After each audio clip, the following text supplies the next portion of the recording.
Hello everybody. Lots of familiar faces, which is a good thing, of course. We are the Successful Employment for Persons with Disabilities in Iowa project.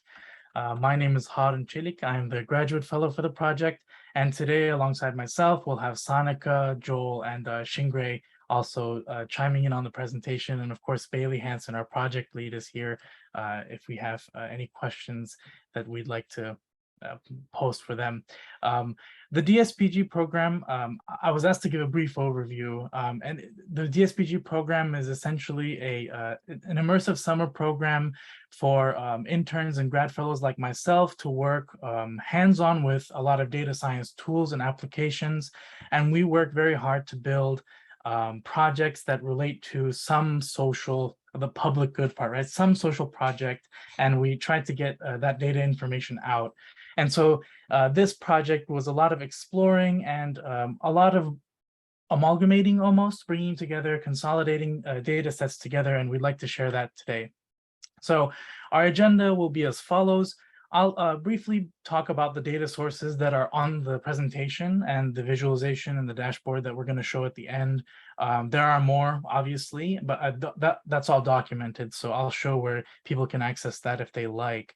The second thing on our agenda is talking a little about the cleaning and the transformation of the data. And this is really the bulk of the project on our end, not on the sort of visualization end here, but just a brief mention of how those things worked. Shingray will discuss the demographics data sets that he's been working on. Sanika will talk about the employment and earnings related issues, connected with persons with disabilities. We'll talk also about, Joel will talk also about the services that we've selected to discuss. And then finally, we'll have a dashboard demonstration, and I'll share the link about that website live later on towards the meeting for everyone to check out. So to get us started, I just want to briefly mention these key data sources so that when you do look at the slides, or if our interns are talking about them, you know where we got this information from. Our big one for demographic information was from the American Community Survey, the ACS, and we received information about employment rate, employment status with persons with disabilities, median earnings, and the whole chunk of the demographics information is from here. And this is supplemented by the Burfus data set. We did a more comparative approach with these two things. The Iowa Behavioral Risk Factor Surveillance System Survey, that's a mouthful. That one it's for ages 18 plus, so it's not as granular, let's say, as the ACS, and it's conducted through the telephone. So we got different averages that I think Shingray will mention.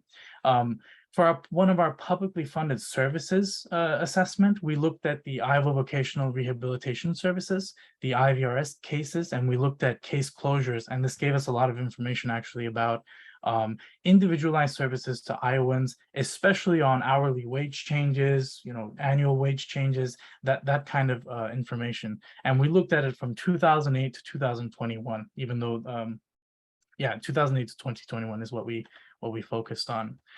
We have information from the Iowa Department for the Blind that we took from the Iowa Data Portal. And for this one, similarly, we tried to look at successful employment outcomes for Iowans who were recorded in these services. This data set is from 2012 to 2016, so it wasn't updated on the data portal until this year, so we have information then.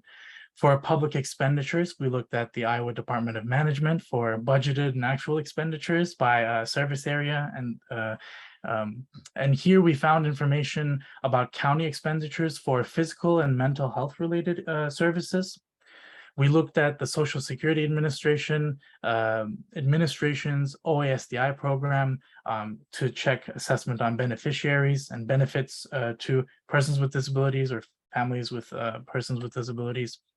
And finally, we looked at, for this presentation, the Iowa Mental Health and Disability Services, and we have information on this about expenditures, persons served, and unduplicated persons based on MHDS service regions. And from the SAMHSA, the Substance Abuse and Mental Health Services Administration, we looked at the NSDUH, which is the National Survey on, I should have added it here, but this one just has a lot of information on mental health status and persons with disabilities from the SAMHSA surveys. So the cleaning and transformation is very contingent to the data sets that we looked at. So it would differ whether we had APIs to pull from or whether we had just raw data sets. For the American Census Survey, we used a lot of API, R statistical software to pull that information, calculate that information. And as you can see here, these are some of the transformations we had to do. For instance, for the Iowa Department for the blind data set, this was significantly smaller. And so we could just take raw data set, calculate whatever small changes we needed to do, and that was enough. For the IVRS, we spent a lot of time making sure that a lot of the input, a lot of the data sources are looks like hand input. So sometimes people will put zip codes and then they'll miss a letter, or they'll put a name or something, and everything is just odd. So all of that has to be checked one by one, and these are thousands and thousands of rows and columns. So that's some of what we had to do. Here's, for example, a snippet for the ACS data and how this is just for pulling the information. So obviously our interns had to learn a lot of this information coming in, being in the program. So I'll stop with my data source stuff now, and we can get to the nice visualizations. Shingray will now talk about the demographics portion. Hello, everyone. I will be covering the demographics. This slide is about the scope of all demographic analysis and the topic covered, such as population, race, and ethnicity, difficulty types, and there are more you can find on this page. And you can also know which questions each data source can be used to answer. And it can also be used as a reference when you look at our demographics dashboards that we will show later.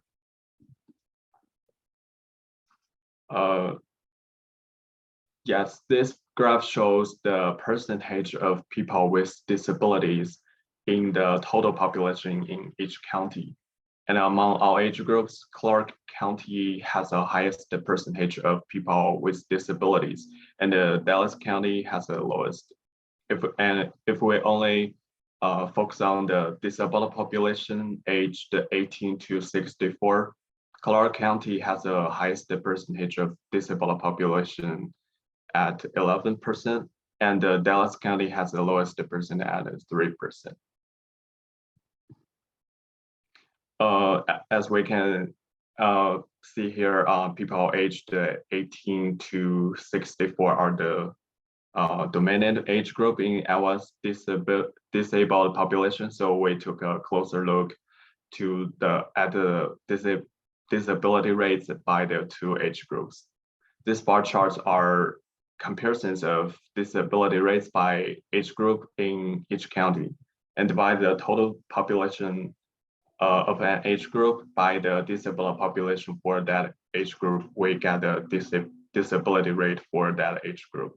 And we found that in every county, the disability rate is higher for 35 to 64-year-olds than for 18 to 34-year-olds. Disability is categorized into 6 difficulty types in the ACS data. And this map is the percentage of one difficulty type in each county. For most counties, the population with ambulatory difficulty has the highest percentage of the 6 difficulty type. And Clark County has the highest proportion of ambulatory difficulty at 35%.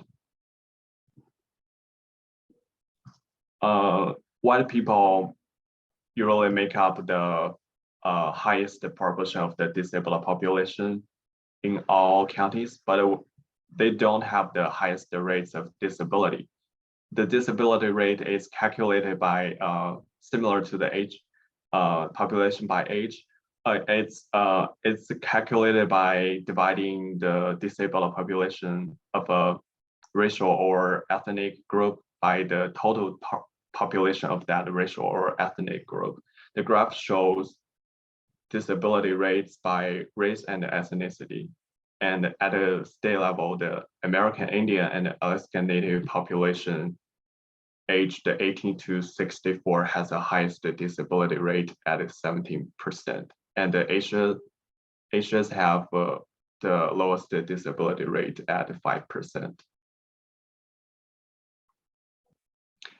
The graphs on this slide are from births data. The births, like Haran mentioned, they collect data from adults aged 18 years or older. We took a closer look at the topics of disability and mental health. The bar chart above shows each county's estimated percentage of people with disabilities. And overall, you can see here the average for counties in Iowa is about 25%. The highest of this is 36% in Greene County. And the bar chart down here shows the proportion of population with per mental health in each county in the past 30 days.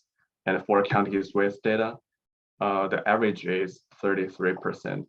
Union County has a highest percentage of the population with mental health issues in the past 30 days at 46%. Thank you, Shingray. Sonika will continue. I just want to say I see a lot of people zooming into their screens. We will send the link so that everyone can check these in higher detail on another webpage. Just to inform you. Go ahead, Sonika, please. All right, so my name is Sonika, and some of the things that I looked into for this part of the project would be the employment and earnings for persons with disability. So some of the findings that I looked into would be a percent of Iowans with a disability county-wise, labor participation rates and gaps between employment, hourly wage changes by employment type for blind Iowans, and so on. So the first map here shows the employment gap between persons with a disability and without, and the data for this was retrieved from ACS for the year 2020. So smaller gaps here basically suggest that the county has better employment conditions for persons with disability. And in this map, the counties that are shaded in the lighter green colors suggest that there is a small gap, whereas the darker blue shaded counties suggest that the gaps are larger. So in the state of Iowa, Monroe County seems to have the smallest gap of 15%, whereas Jones County has the largest gap of 53%. Moving on to the next map, this one shows the comparison of counties to the state average employment rate, and the rough employment rate for persons with disability in the state of Iowa is 46%. The data for this was also collected from ACS. So here, the dark blue counties are the ones that have an employment rate that is above the state average and an unemployment rate that is below the state average for persons with disability. Whereas the green counties either have a really low employment rate or an high unemployment rate. So basically what this shows is that the dark blue counties are better off than the other counties in Iowa in terms of employment conditions for persons with disability. Moving on, here's just a graph about the average hourly wage based on employment status. And this data was retrieved from the Iowa Department of Blind Data set for the years 2012 to 2016. And this one on the interactive dashboard kind of allows users to pick a year from the filter menu and see how the hourly wages are for different years. And you can just hover over any bars and see the trend for the hourly wages. Moving on to the next one, here's just a scatter plot, and this plot compares the disability type versus median earnings for different counties in Iowa. And here's just a snippet of independent living versus median earnings, but we're trying to show a connection between disability type and the median earnings. And so normally the users can pick whatever disability type we have. And we can see that there is a positive incline in some situations, which indicate that there is an increase in earnings.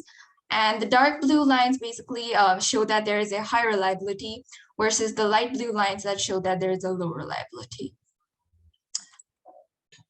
Next, here is a bar graph that shows the average annual wage changes from case start to case close. And this data was retrieved from the IBRS for years from 2009 to 2021. And so the interactive dashboard basically allows us to hover over the bars and compare the changes in the annual wages over the years. The next one is very similar to the previous graph, except here it shows the average hourly wage change from case start to case close. And the data for this was also retrieved from IBRS for 2009 to 2021. Very similar to the previous one, the interactive dashboard allows us to hover over the bars and compare the changes in the hourly wages of the years. We can see that there is almost a rough increase in the hourly wages over the past years. So those are some of the conclusions that I've made. Thank you. Thank you, Sanika. Now Joe will present his programs and services section. Hi, everyone. I'll be walking us through some graphs that are on the dashboard for programs and services. This first graph is a bar graph. It compares the total number of closed cases for IVRS and IDB. It's colored by orange for IVRS and blue for IDB. From this graph, we can see that IVRS serviced many more cases than IDB for the years we were able to get data for. This next graph aims to see how effective the IVRS program is in increasing a client's wage. The top stacked bar graph is a percentage of cases in each federal fiscal year, colored by cases that saw an increase, which is green, a decrease, which is red, or no change, which is yellow, to their hourly wage at time of case closure. The bottom bar graph is the average hourly wage at case closures, with wages being adjusted for inflation to 2021 values. And from these graphs, we can see that on average, about half the clients saw an increase in their hourly wages. And again, on average, the hourly wage at end of case was about $10. This next graph explores how effective the IVRS program is at employing clients. This filled line graph compares the percentage of cases that were employed with two lines colored by blue for case start and orange for case closure. And for example, in 2020, 25.1% of IVRS closed cases were employed at case start. And at the time of case closure, 47.7% were employed cases. And on average, there was an increase in employed cases by about 85%. This next graph is a map of Iowa. It compares the total cases by our IVRS regions. It is colored by lighter shades being fewer cases and darker shades being higher number of cases. Go to the next slide. When hovering over a selected region, a user can see a breakdown on the cases in that region with a pie chart that's colored by disability type. There's also a list of Iowa counties in that region. Looking through the various federal fiscal years that you can select through, the Des Moines region consistently had a large number of cases, and other notable high case areas were Ames, which is the region directly north of Des Moines, and then Mason City and Waterloo, which are the northeast regions. This Iowa map compares the percentage of Iowans with a disability receiving OASDI benefits. It is colored by lighter shades being smaller percentages and darker shades being higher percentages. Go to the next slide. Just to give an example, so when selecting a county such as Black Hawk, the total percentage of Iowans receiving OASDI benefits with a disability is 16.1%. 13.9% of that total are workers, 0.1% are spouses, and then 2.2% are children. And then a point of interest was Potawatomi County, which had the highest percentage of Iowans receiving OASDI benefits that are disabled of 18.5%, the majority of which were workers.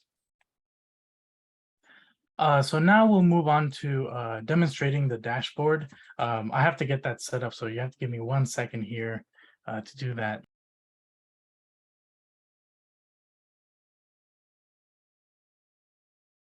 And I'm also sharing this link in the chat right now. I just saw the message in the chat too. somebody, Paige Humphrey, who said, I'm not seeing the graphs. Sorry, that was before. I could see it. I found it. Thank you. Sorry, I think my Zoom froze. Were you able to see them or? Yes, I did. Thank you. For Oh. some reason, Harn, I pinned you to my screen, so all I could see was you, but I figured it out. Thank you. Kind of embarrassing, thank you. Okay, so this is, am I sharing my screen, Bailey? Do you see the Iowa success? Okay, so we're going to, I'll just give a brief overview of how the website works. I just sent the link in the chat, so you're more than free to open up the website and follow along. This landing page, if you click this home icon here, just takes us to our navigation bar. The dashboard section is quite literally the dashboard. So each of these is by theme that we've been discussing. If you click on them, you'll be sent to a dashboard. And so our team members will now explore those dashboards and show you how that works.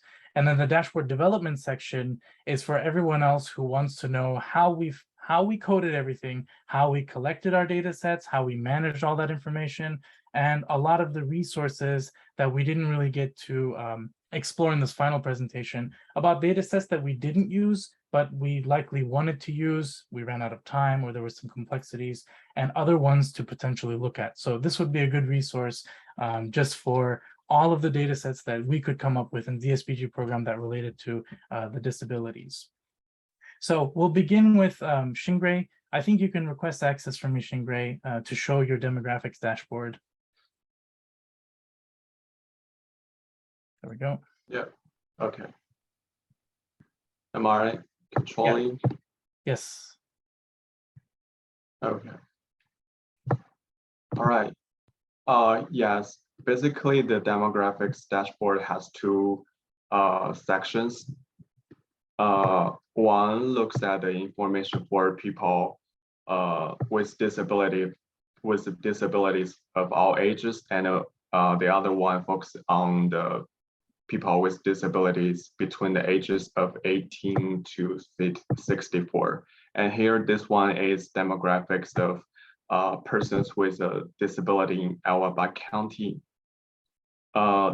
This population bar chart includes a percentage of people with disabilities of all ages in each county's total population. The color are used to differentiate age groups. And you can refer to this average line to get the state's average disabled population percentage. And this is a map showing the population by difficulty tab. When you're hovering over a county, the pop-up will show percentage of the county's population in a difficulty tab and the county's total population. And you can view the different difficulty tabs from this drop-down menu here. Could you click the map? Yeah, there you go. Yeah. And we can move to another dashboard we have only for working age. This dashboard here is demographics of person with a disability for working age in Iowa County.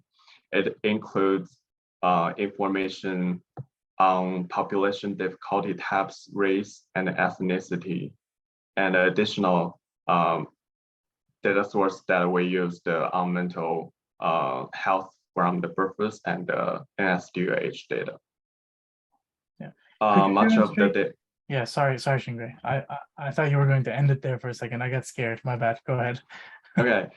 Much of the data is at the county level. So you choose a county name from the highlighter here. We'll highlight a county, highlight the demographics for that county on each graph. For example, there, like you can see, it highlights on every single graph if that is disaggregated by the county level.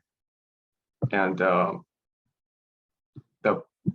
pop-up of each graph will show the details of the graph, the details about the topics of that graph. Like for example, the map of the population by difficulty tab and the age group. When hovering over a county, it will give you the percentage of the population with any difficulty in an age group and the specific number of people in that age group for each difficulty tab. And you can choose another age group to see the similar details here. Yep. That's all I want to cover for the dashboard. Okay, so these are the two demographics. One, Sonika, would you like to show your employment and labor ones? Yes, of course.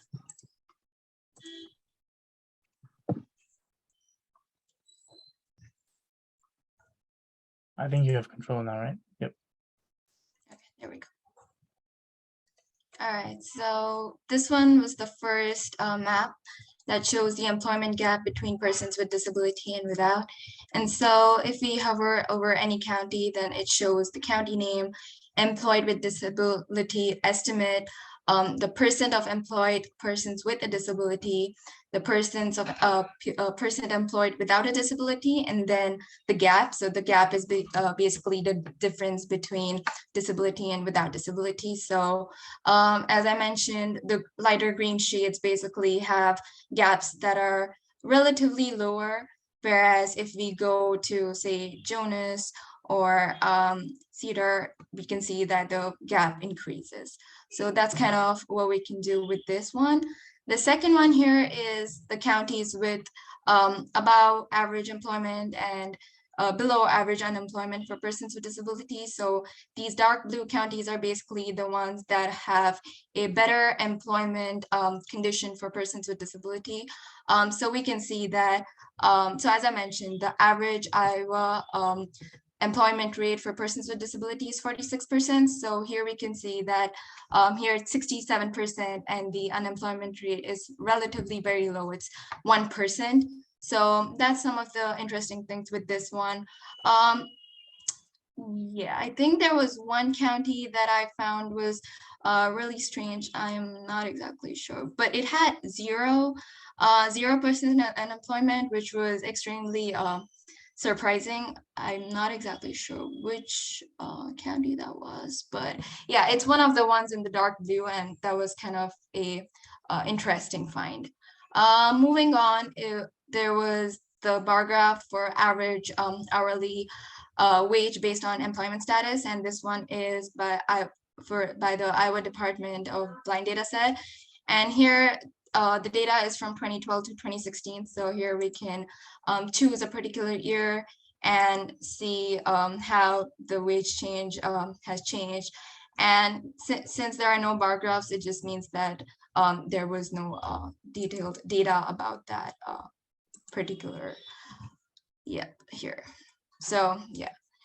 Moving on, here is the scatter plot for disability type versus median earnings.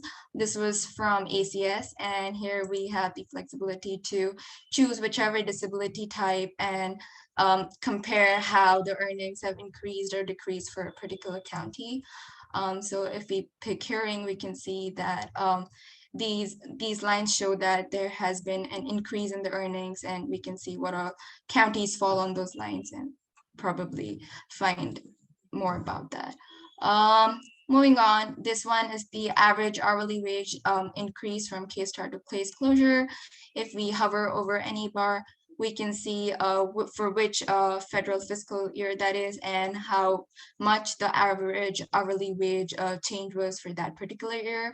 We can see that as we hover over the bar graphs and the years increase, the hourly wage also increases. So for 2021, it was $10, which was interesting. And last one is the average annual wage increase.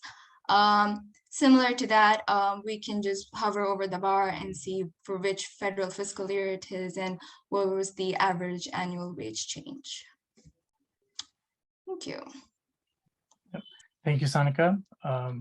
Now I'll just briefly show the, Joel will show the publicly funded services one.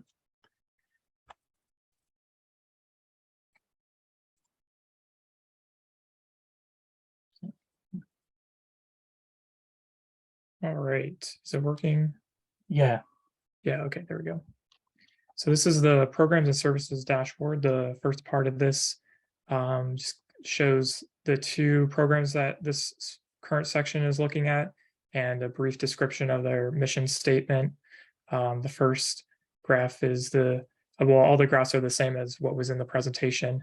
So this first one, there's not too much new with it. There's a pop-up if you go over each bar, but it's all the same information that's displayed. This next graph, again, is the same. There's pop-ups if you go over it. We added a feature to be able to sort by office, a particular office area, and it'll update both graphs accordingly.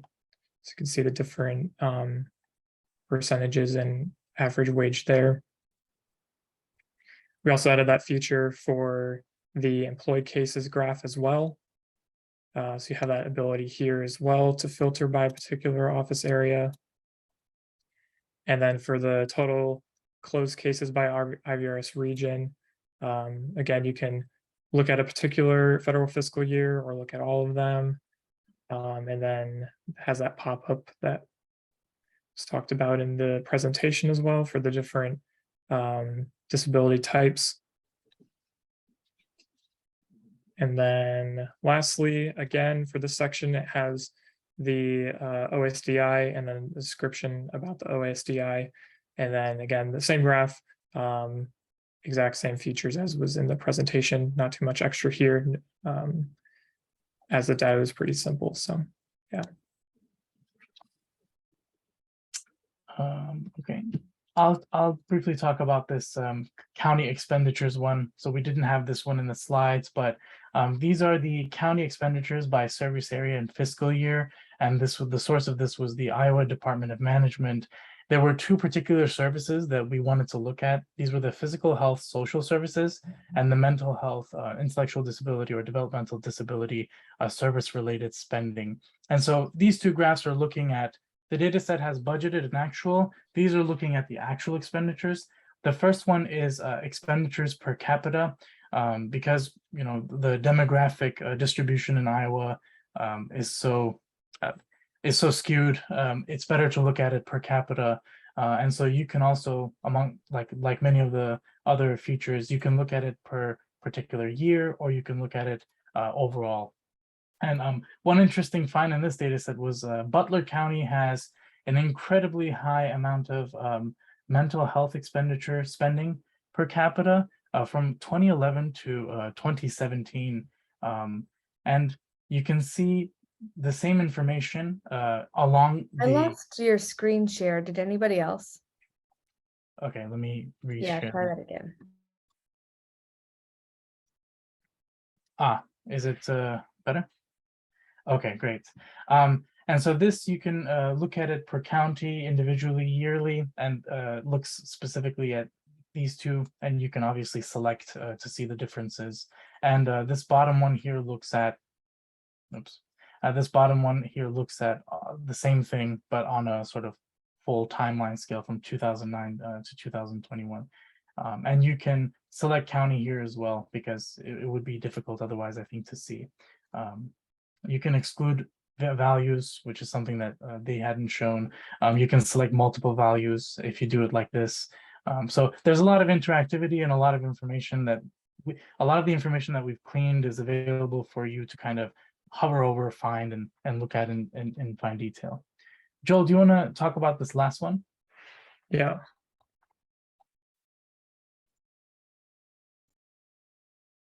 All right, so this one we didn't have a chance to show in the presentation just due to time constraints, but this is the Mental Health and Disability Services dashboard.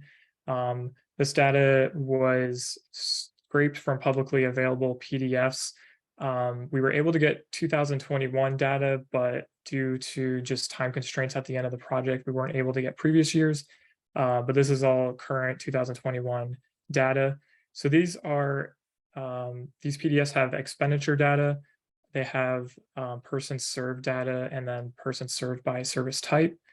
So this first graph is looking at total expenditures of MHDS by category and by region.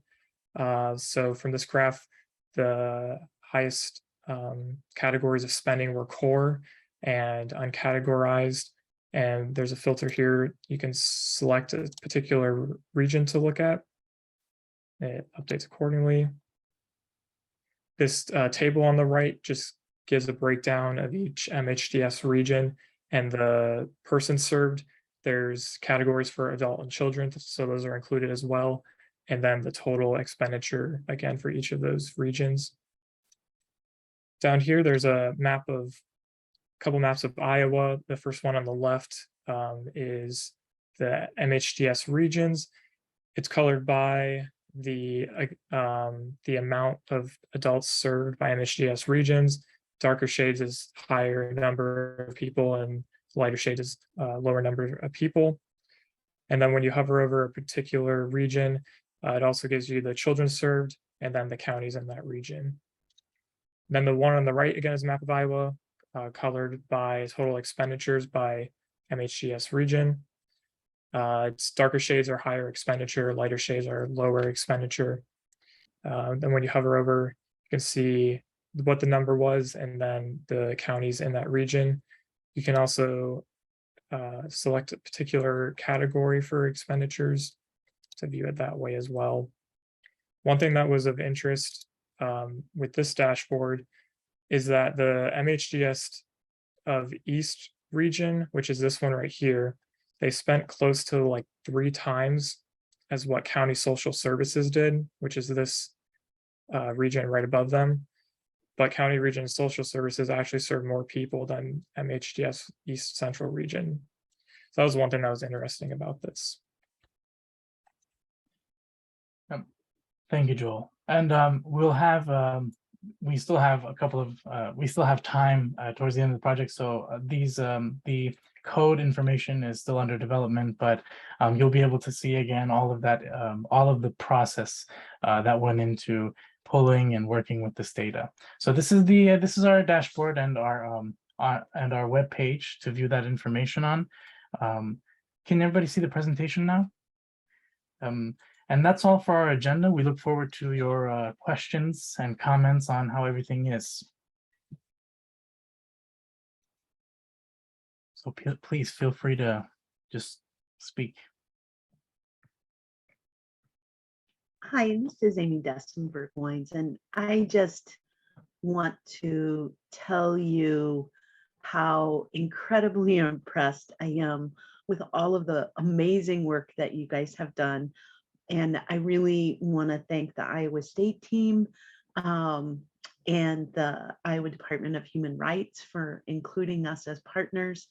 We've been talking about data, employment outcome data, looking more around the state at individuals with disabilities and what that looks like for many, many years. And in a short period of time, you made this so much more friendly and easy. And we weren't always the best at being able to get you the information that you needed, and especially in a timely way. So I just want to thank you. This is amazing. And it, to me, just creates opportunity for continuing to build and better partner across organizations. So we can all kind of collectively work together. But thank you. Thank you. We really appreciate that. I'm just going to echo everything that Amy has said. This is our second experience at Department of Human Rights with the DSPG initiative. And this one, it just seems to get better every year. I want to say thank you to this team and Bailey and Harun for leading it. Very clean process, very clean information. I just have just a question about the code that Harun had made available through the website. So for instance, could our friends at other agencies download the code since you've already cleaned up and tidied it up and put it into their Tableau applications? For instance, you had a lot of IVRS information, which was fantastic, which would feed into their work. Can they just pull that right off, Harun or Bailey? So the code snippets are each particular sort of section work with different data sets. So I guess it would really depend on the data set. Our Okay. GitHub repository we've run all the code and we've saved all the Tableau files. So whatever is in our GitHub repository, they'll be able to access straight away, and they should have access to all that data. They won't even need to run the code. The examples are there for if they need to follow the same procedure again, or if they have a question on how that information was received, they can look at that documentation. Okay, that's terrific, because I assume, like we did with the last project, which was language access, we were able to upload or link to the state data portal. So this could be open for the public, which is kind of part of your name in your initiative. So we would like to be able to make this as accessible broadly to anyone using it. And that's the intent of your work and ours. So just wanted to say that fantastic job. Shingray, Sonika, Joel, very impressive. Thank you for all the work you put in. I know data code cleanup is very tedious, and thank you for making it all work. I saw some comments in the chat. So someone said we're from the East Central region. That's not the correct amount. We've double checked the data from what we received from the Iowa portal. So the issue is, like the Butler example the Butler County example I tried to show, it could simply be a mismanagement of code input, but from our end, it's very difficult to tell what the issue is because we just take whatever is publicly available to us. So that's definitely something to look out for, though. So we could, if you could share your email address potentially with us, we can share with you the PDF we use to scrape the data from, and then we could check those numbers. But it was the number that was published in the PDF we had access to. So, but we can talk more about that if you want to share contact information. And the link to the data set is directly in that data sources section. Someone Of course, also, you can also just email dspg@iastate.edu with any questions that you might have.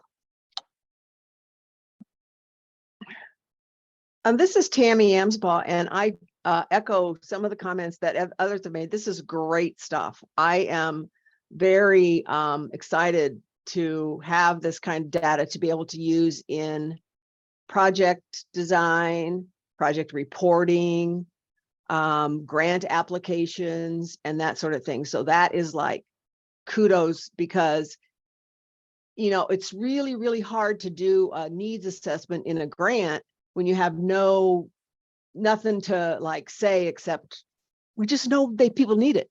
So this will be really helpful for that. And the couple things, let's see, I forgot my question. I can probably ask it later, but anyway, I do appreciate that. Oh, I know. I don't know how the Department of Human Rights or you guys plan to market this out, but I think it would be useful to lots of people who do lots of things in terms of projects and funding and grant applications. And I don't know how I would find this. If I was just out there trying to write for a grant or do a report or plan a project, how would I know this is there? Well, I do not want to speak for our communications team, but we do a pretty darn good job with our newsletters, and our team will talk about how to do that. But like with the language access dashboard, we put it on the state data portal, which is the preeminent data clearinghouse for the state. So what anyone can do on this call for their organization, once we have it tightly packed, go through some of maybe the Butler County information, go through some of the reconciliation of data that has to happen after this. We do plan on posting it with our director's consent to the master portal. And then everybody on this call can, link to it, promote it, text it out, and let's get the numbers up so people can really understand the utility of what we've done today. thank you. Any additional questions or comments, anything we can help? Is something not working on the website? I have one question about one of the dashboard elements, and I don't know that there was more to it than what I saw scrolled up. I can save my question until I actually look at it. But on the demographic pie charts, it looked like it was, I'll wait till you pull it up. because I know outreach was a big theme that we had heard throughout this project from the advocacy community on and reaching folks, and same with IVRS, who are the folks that we need to, provide access to for services. So I don't know if we could just talk about that, just an explanation of that pie chart. If you hover over it in the dashboard, will other subsets of data pop up? So you will see, Shinga, do you want to talk about it or? Yes, when you hover over a portion, it will show the corresponding race, how many population take place in the whole disabled population aged 18 to 64. Okay, and is there any margins of error? This looks like it's coming right from an administrative data set, or no, is that ACS? I can't read it.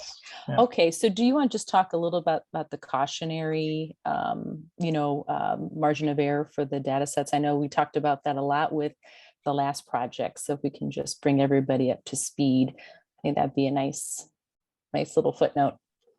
Before you answer, Shingray, we did not include the reliability of the estimate in this graph, but that's something we could work on and do tomorrow on our last day. But I think that would be a good addition.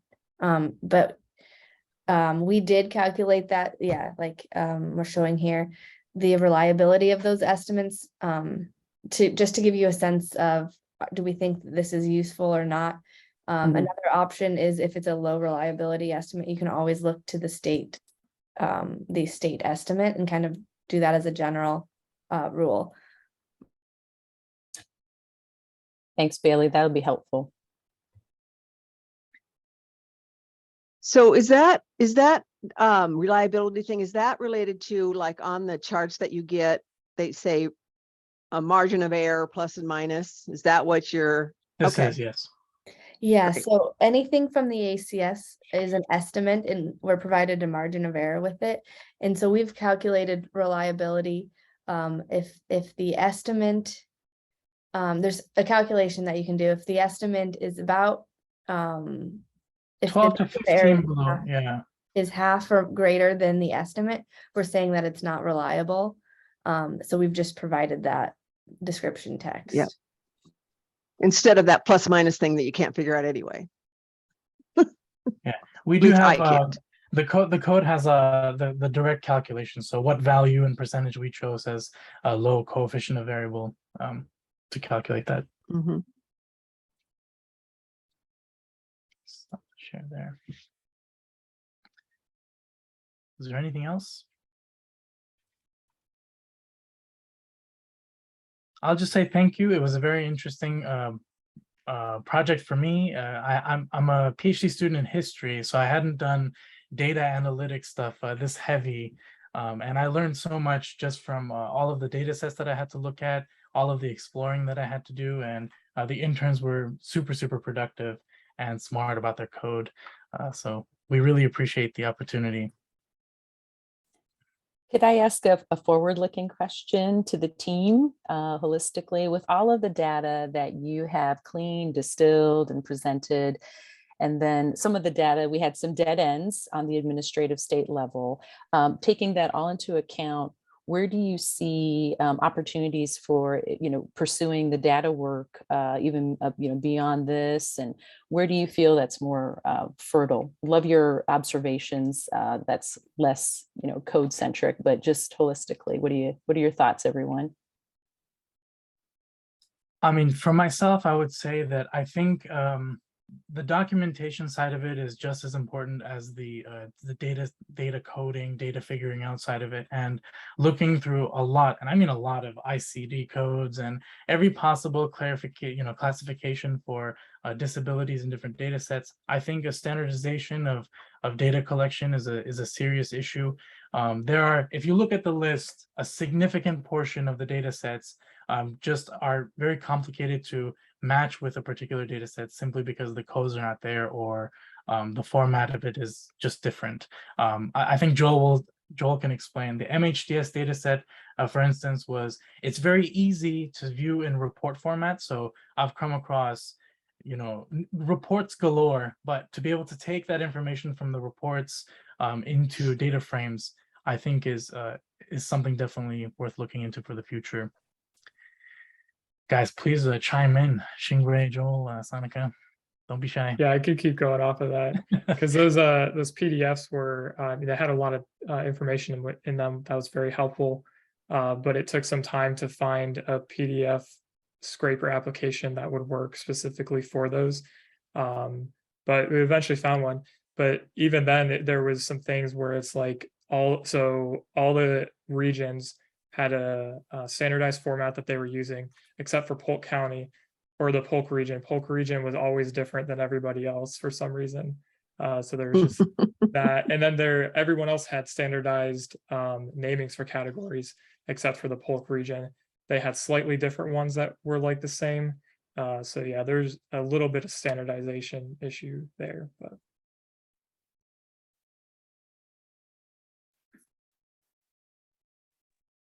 Any comments from you, Sanika or Shingray?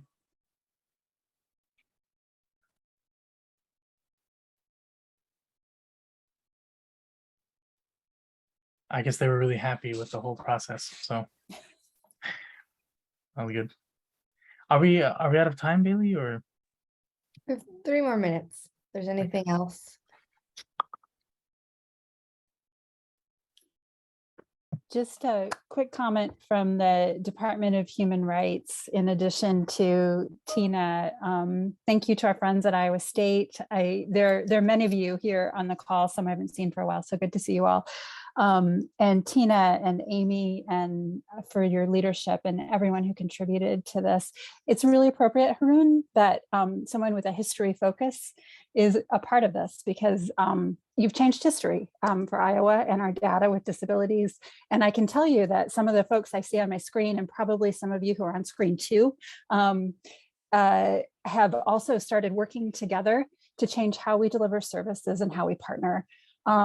So this isn't just a data project that we're going to put a period at the end of this and say, gee, thanks for all the pretty screens and all of the great graphs.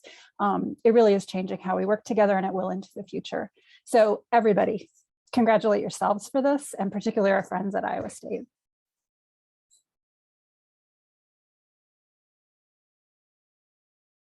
Thank you.